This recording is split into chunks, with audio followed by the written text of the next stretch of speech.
ایک بار اور درود پاک پڑھی، اللہم صلی علی مولانا محمد بارک وسلم، صلو علیہ صلاۃ و سلام علیکہ یا رسول اللہ صلی اللہ علیہ وسلم۔ تفسیر روح المعانی، ایک تفسیر کی کتاب کا نام ہے تفسیر روح المعانی، جلد نمبر 11، مطلب ایک کتاب، دو کتاب، تین کتاب، ایسے ایسی جلد بولتے ہیں، تو جلد نمبر 11، صفحہ نمبر، پیج نمبر 140 پر 140 پر 1، ایک بار اور سنیے، تفسیر روح المعانی، جلد نمبر 11، پیج نمبر 141۔ اچھا، اس میں کون مفسر ہے وہ سنیے، مفسر الوسی اور خطیب ابن عساکر، انہوں نے حضرت ابن عباس رضی اللہ تعالیٰ عنہ کی روایت نقل کی ہے۔ یہ مفسرین فرماتے ہیں اللہ تبارک و تعالیٰ نے جو قرآن پاک کے اندر فرمایا اللہ کا فضل ہے، اللہ کی رحمت ہے، اس پر چاہیے کہ خوشیاں منائے، تو اس فضل اور رحمت سے مراد اللہ کے نبی کی ذات ہے۔ سبحان اللہ، محمد رسول اللہ صلی اللہ علیہ وسلم کی ذات ہے۔ اللہ نے نبی کو فضل بنا کر کے بھیجا، اللہ نے نبی کو رحمت بنا کر کے بھیجا، اللہ نے نبی کو نعمت بنا کر کے بھیجا۔ اس لیے اللہ تبارک و تعالیٰ کا حکم ہے کہ اے لوگوں، اللہ کے فضل، اللہ کی رحمت پر خوشیاں مناؤ، جو میں نے محمد رسول اللہ صلی اللہ علیہ وسلم کی ذات پاک کو تمہارے لیے بھیجا ہے۔ تو انشاءاللہ آپ آرام سے جواب دے سکتے ہیں ان لوگوں کو جو کہتے ہیں قرآن میں میلاد نہیں ہے۔ قرآن کی ایک آیت میں نہیں، کئی آیتوں میں اللہ پاک نے میلاد النبی صلی اللہ علیہ وسلم کا ذکر فرمایا ہے۔ اس لیے تو اعلیٰ حضرت کہتے ہیں اللہ کی سرتاب قدم شان ہے یہ، اللہ کی سرتاب قدم شان ہے یہ، انسان ہی انسان، وہ انسان ہے یہ۔ قرآن تو ایمان بتاتا ہے انہیں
اور یہ میں نہیں کہہ رہا ہوں، اللہ کا قرآن کہہ رہا ہے، اور آپ نے قرآن کی تفسیر سماعت کیا کہ جب آپ میلاد النبی کا احترام کرو گے تو رب کعبہ اس کے بدلے میں آپ کو جنت عطا فرمائے گا، اور یہ دنیاوی محفلوں سے، دنیا کی خوشی کی محفلوں سے ہزاروں نہیں کروڑوں کروڑوں افضل ہے۔ شادی کی محفل ہم مناتے ہیں، ولیمے کی محفل ہم مناتے ہیں، عقیقے کی محفل ہم سجاتے ہیں، اور طرح طرح کے ہمارے گھروں میں خوشی کی محفل کے جو ہے شادیاں بجائے جاتے ہیں، مگر افسوس کی بات ہے جس نبی کے صدقے، جس نبی کے آنے کے صدقے ہمیں سب کچھ مل رہا ہے، اس نبی کی محبت میں ہم نے اپنے گھر میں نہ تو آقا کی محفل سجائی ہے اور نہ محفل سجا کر ہم نے آقا پر درود و سلام کا ورد کیا ہے۔ ہر محفل سجاتے ہیں، لیکن ہر خوشی کی محفل سے بہتر مفسرین نے کون سی محفل کو کہا ہے؟ جشن عید میلاد النبی صلی اللہ علیہ وسلم کی محفل کو کہا ہے۔ اس لیے میرے بھائی، میرے دوست، آئیے ایک تفسیر اور سماعت کیجیے اسی آیت پر کہ اللہ تبارک و تعالیٰ نے فضل اور رحمت سے مراد جو اللہ کے نبی کو فرمایا ہے کہ میں نبی کو فضل اور رحمت بنا کر کے بھیجا، تفسیر روح البیان، تفسیر روح البیان، مفسر کون؟ امام غزالی رحمت اللہ علیہ، اور جلد نمبر 17 صفحہ نمبر 117، یاد رکھ لیجئے، وقت آپ کو آ سکتا ہے، پھر جب میلاد کا مہینہ آ جاتا ہے تو پھر ایسی ایسی جماعتیں نکلتی ہیں، ایسے ایسے لوگ نکلتے ہیں جو لوگ پتہ نہیں کیا ہو جاتا ہے، جس نبی کو نماز، جس نبی کے لائی ہوئی نماز تو پڑھتے ہیں، مگر جب میلاد النبی کی بات آتی ہے تو لوگوں کو گمراہ کر کے پھرتے ہیں، لوگوں کے ایمان میں ڈکرزنی کر کے پھرتے ہیں۔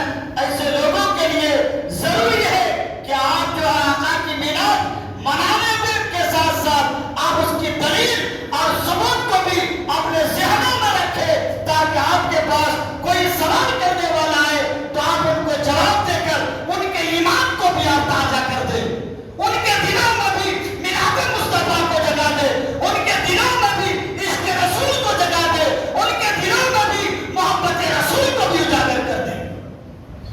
تو امام غزالی رحمت اللہ علیہ اپنی تفسیر میں فرماتے ہیں، میں بتایا جلد نمبر 17، کتاب نمبر 17 اور پیج نمبر 117،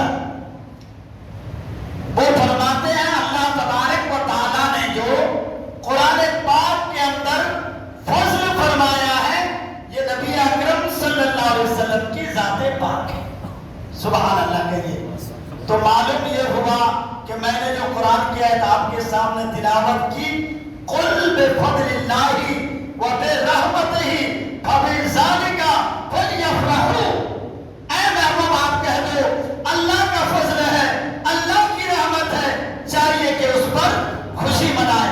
تو معلوم یہ ہوا نبی کی پیدائش اللہ کا فضل ہے، نبی کی پیدائش اللہ کی رحمت ہے، اس لیے اللہ تبارک و تعالیٰ فرماتا ہے کہ میں نے نبی کو فضل رحمت بنا کر کے بھیجا ہے، اس پر تم خوشی کا اظہار کرو، خوشی مناؤ۔ برادران ملت اسلامیہ، اس طرح قرآن پاک کے اندر بہت ساری صورتیں ہیں۔ سورہ آل عمران آیت نمبر 164، آیت نمبر 160 پر 4، قرآن شریف آپ کھولنا، سورہ آل عمران تقریباً تیسرے پارے میں ہے، سورہ آل عمران آپ کھولنا، آپ کو نظر آئے گا یہ آیت مبارکہ ملے گی، لَقَدْ مَنَّ اللَّهُ عَلَى الْمُؤْمِنِينَ إِذْ بَعَثَ فِيهِمْ رَسُولًا۔ کیا ہے اس کا میننگ ترجمہ؟ اللہ پاک نے مسلمانوں پر، مومنوں پر احسان فرمایا ہے کہ ان میں سے ایک رسول بھیجا ہے، ان میں سے رسول بھیجا ہے۔ اور ایک آیت کریمہ سماعت کیجئے، تقریباً سورہ جمعہ کی آیت ہے، هو الذی ارسل رسولہ الآخر، یعنی اللہ پاک نے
اللہ تبارک و تعالیٰ نے زمین بنانے سے پہلے، آسمان بنانے سے پہلے، کائنات بنانے سے پہلے، عرش اعظم کے اوپر عرش بنانے سے پہلے تمام انبیاء کرام کی روحوں کو جمع فرمایا، اور جمع فرمانے کے بعد کہا میں تمہارے درمیان ایک رسول بھیجنے والا ہوں جس پر تمہیں ایمان بھی لانا اور ان کی مدد بھی کرنا، اور تمہاری کتابوں کی تصدیق بھی کریں گے۔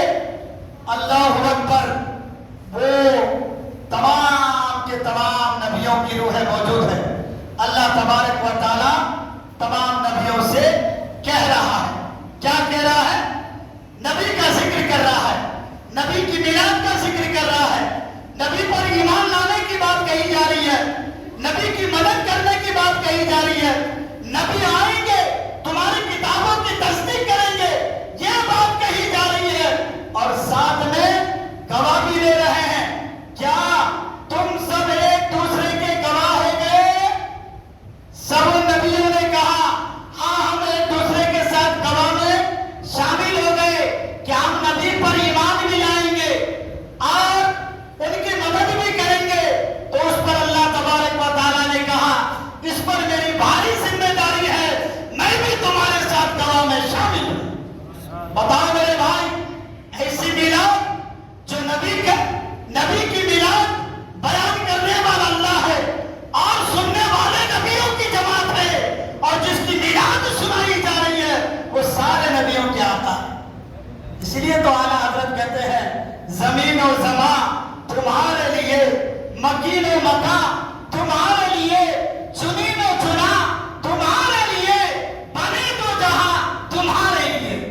برادران ملت اسلامیہ، تو جب تمام نبی اکٹھا ہو گئے، اللہ نے سب سے وعدہ لے لیا کیا تم نبی پر ایمان لاؤ گے؟ سب نبی نے کہا ہم ایمان لائیں گے۔ کیا تم میرے حبیب کی مدد کرو گے؟ سب نے کہا ہم مدد کریں گے۔ کیا تم پھر ایک دوسرے سے گواہ ہو جاؤ؟ پھر ایک دوسرے کو گواہ بنا دیا۔ پھر اللہ کہہ رہا ہے کہ میں بھی تمہارے ساتھ گواہ میں شامل ہوں۔ تو اس سے بڑی میلاد کیا ہو سکتی ہے میلاد مصطفیٰ؟ اس سے بڑا تذکرہ کیا ہو سکتا ہے میلاد مصطفیٰ کا؟ اس سے زیادہ ذکر کیا ہو سکتا ہے میلاد مصطفیٰ کا؟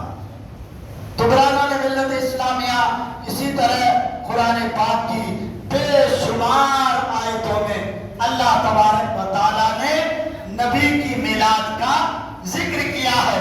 معلوم یہ ہو رہا ہے کہ میلاد مصطفیٰ کرنا اللہ کی بھی سنت ہے، میلاد مصطفیٰ کرنا فرشتوں کی بھی سنت ہے، میلاد مصطفیٰ کرنا نبیوں کی بھی سنت ہے، میلاد مصطفیٰ کرنا صحابہ کی بھی سنت ہے، میلاد مصطفیٰ کرنا اولیاء کاملین۔ اور آپ کو معلوم ہے ایک سنت پر عمل کرنے سے کتنے شہیدوں کا ثواب؟ 100 شہیدوں کا۔ تو جس سنت کو خود جو اللہ کی سنت ہو، خود آقا کریم فرماتے ہیں میں ہر پیر کے دن روزہ رکھتا ہوں۔ امام مسلم نے مسلم شریف کے اندر اس حدیث پاک کو نقل فرمایا۔ اس حدیث پاک کے راوی حضرت قتادہ رضی اللہ تعالیٰ عنہ کی ذات ہے۔ وہ فرماتے ہیں کہ اللہ کے نبی ہر پیر کو روزہ رکھتے تھے۔ تو ہم نے آقا کریم سے پوچھا آپ ہر پیر کو کیوں روزہ رکھتے ہیں؟ تو میرے آقا نے فرمایا اس لیے کہ میں اس دن پیدا ہوا ہوں، اس لیے میں میری پیدائش کی خوشی میں اس دن روزہ رکھتا ہوں۔ تو معلوم یہ ہوا کہ نبی کی پیدائش، نبی کی میلاد پر خوشی کا احترام کرنا، ضیافت کا انتظام کرنا، نعت کی محفل سجانا، اچھی پاک محفل سجانا، یہ خود اور روزہ رکھنا نبی کی میلاد کی محبت میں یہ خود رسول اللہ کی سنت ہے۔ تو معلوم یہ ہوا میرے بھائی میرے دوست، میں وہی عرض کرتا ہوں کہ آپ میلاد کو سمجھیں مگر اس طرح کی میلاد نہ کریں جو ثواب کے بجائے عذاب میں ہم گر جائیں۔